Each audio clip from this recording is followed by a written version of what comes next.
Welcome back to the Alex Jones Show. I'm David Knight, filling in for Alex Jones. And we've got a whistleblower joining us at the bottom of the hour, and he's going to be having some big information about banks that are too big to jail. You've heard the story before, but this is something that maybe you haven't heard, and we're going to try to get that out. Mainstream media has been sitting on this story, so we're going to try to get it some more exposure. We want to talk a little bit more about Obamacare. You know, they're selling this as it's something that's there to help the poor.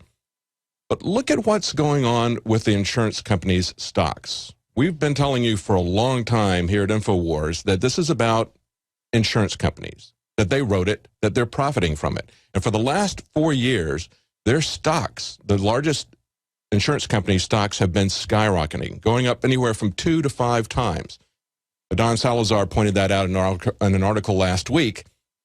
And now we know why, because people are starting to get their estimates back from Obamacare, and they're seeing that, of course, their insurance rates are doubling. That's just for starters. That's just the beginning. They're going to continue to go up from there. You think they're going to go down on your insurance rates? They never go down on insurance rates. But, of course, it's there to help the poor. But we found out yesterday that they're actually looking at credit scores. Now, today we've got some interesting walk back on that. That was a lead navigator that came up with that story. Today, she's trying to walk that back. We're going to take a look at that in the next segment. But the question is, if they're going to look at credit scores, and that's going to be a basis, what she said yesterday, we're going to go with what she said yesterday, because she was one of the lead navigators, or the lead navigator in Florida. After she talked at some length with reporters about that, she came back the next day and tried to walk that back. I think the real true story is what she really came out with at the beginning. And what she said was that the insurance provider could look at your credit score and decide if they don't want you in their health insurance plan, that the insurance company is going to make that call. And see, the insurance companies are not allowed to exclude somebody because they've got a pre-existing condition. But do you think that maybe if somebody's had cancer or a major illness, let's say open heart surgery, whatever, as expensive as that is, as expensive as it is even with your deductible, do you think that they might have a credit problem? A good chance. In other words, it's a way for the insurance companies to backdoor keeping out people with pre-existing conditions.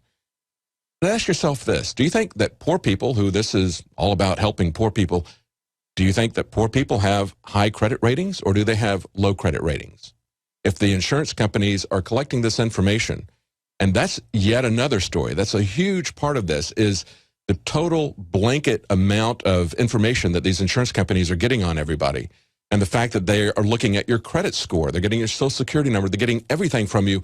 And as McAfee pointed out when he was on the Alex Jones show the other day, the fellow that if you've got a PC, you've got a McAfee software on there about viruses and security. He's an expert on security, and he said it was the most insecure system he had ever seen. There's no way to verify that anybody is a legitimate insurance provider. Instead, they can pose as an insurance provider, and you turn over everything about your life, all the details about your life. There's no guarantees about that you're giving that to a verified person. So it's absolutely insecure, and of course it's not working. They don't want people to know at this point how much it's going to cost, is my opinion. A lot of us believe that. It's a terrible way to get into your computer. Once they get your IP, they can go in and they can match that to your name. It's one of the most massive thefts of identity we have ever seen. And we're going to look a little bit more carefully about this credit score thing and let you decide about that. We'll be right back with a couple of clips from that.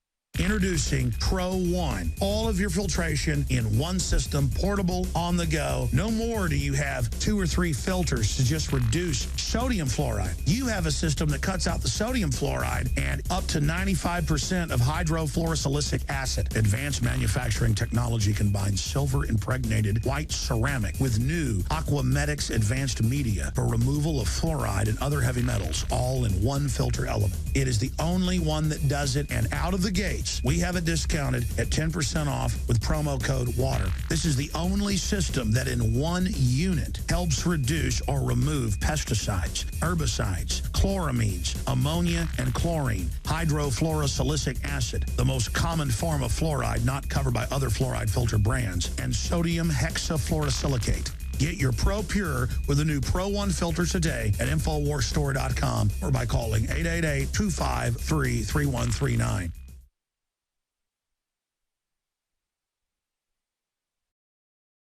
Now, in the last hour, we had an interview that Jakari Jackson did with Jerry Patterson, and he is the Texas Land Commissioner. I want to clarify this. He is running for Lieutenant Governor. I think I mentioned that he was running for Land Commissioner, but he is Land Commissioner, and he is running for Lieutenant Governor. A great friend of the Second Amendment, really understands what that is, and a great patriot, actually. He really understands the Constitution. Check out that interview with him if you didn't get a chance to hear that.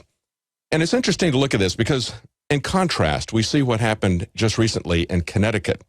We had Connecticut cops seize a 69-year-old's 274 legal guns and charged him with 17 felonies. Now, this guy, his name is Callahan. He's 69 years old. On Monday, they charged him with 11 counts of illegal possession of explosives and 6 counts of first-degree reckless endangerment after finding 274 guns in his home in Fairfield, Connecticut. Evidently, if you've got too many guns, that's reckless. Just like if you have a gun slung over your shoulder, that's reckless as well. That's scary. That's alarming. He is a retired chemist who is also an amateur rocketeer, and at least some of the chemicals found appear to be for his rocketry hobby. The lawyer said that he's a gun collector, and they are all registered. They're all legal. And in addition, he's an amateur rocketeer. He shoots his own small rockets, and a lot of what he had was related to rocketry. He's even in the Skeet Shooting Hall of Fame. But because they found some M80 fireworks and some jet fuel, which he says he uses in his classic Corvette, he's got a court appearance for October the 16th. This is why people need to stand up for this. If you're in Texas, get to the Alamo. October the 19th, we have a stand for gun rights, and we all need to stand together. We're going to be there shooting cameras. Hopefully nothing will happen other than that. But we have to stand up for our rights or we lose them. So make sure you get there October the 19th at the Alamo. It's going to be a large demonstration for gun rights, and we're going to have speakers there talking about it. And of all places, I can't think of a better place than the Alamo. You know, I was just looking at some Alamo history, and it was Bowie, who, you've heard the Come and Take It, that was at Gonzales, Texas, and they had the cannon flag there. But it was actually a couple of years before the Alamo that the Mexican tyrants actually tried to collect guns. And Bowie had moved to the area. He had become a Mexican citizen. He had married the daughter of a Mexican, I think he was a mayor. He had built a factory there. He was trying to be a productive citizen, like many people here in the U.S. And when they came around to collect the guns, this was a general before Santa Anna, he and some other guys basically ambushed them and shot them up. And surprisingly, nothing happened for a couple of years until Santa Anna started coming around, and then they started the gun confiscation again. That's where you see the Gonzales flag with the cannon on it, Come and Take It. And then the shooting really started. You had the Alamo, and then you had Goliad, which was a massacre of troops who had surrendered, and they took them out the next day and said, we're going to send you home. Took them out, lined them up in the woods, and shot most of them. Some of them ran through the woods and got away.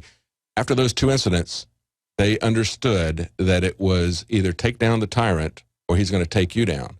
We need to understand that they're coming after our gun rights around the fringes. That's exactly what General McChrystal said back in January when they were trying to push all this gun legislation in the wake of Sandy Hook.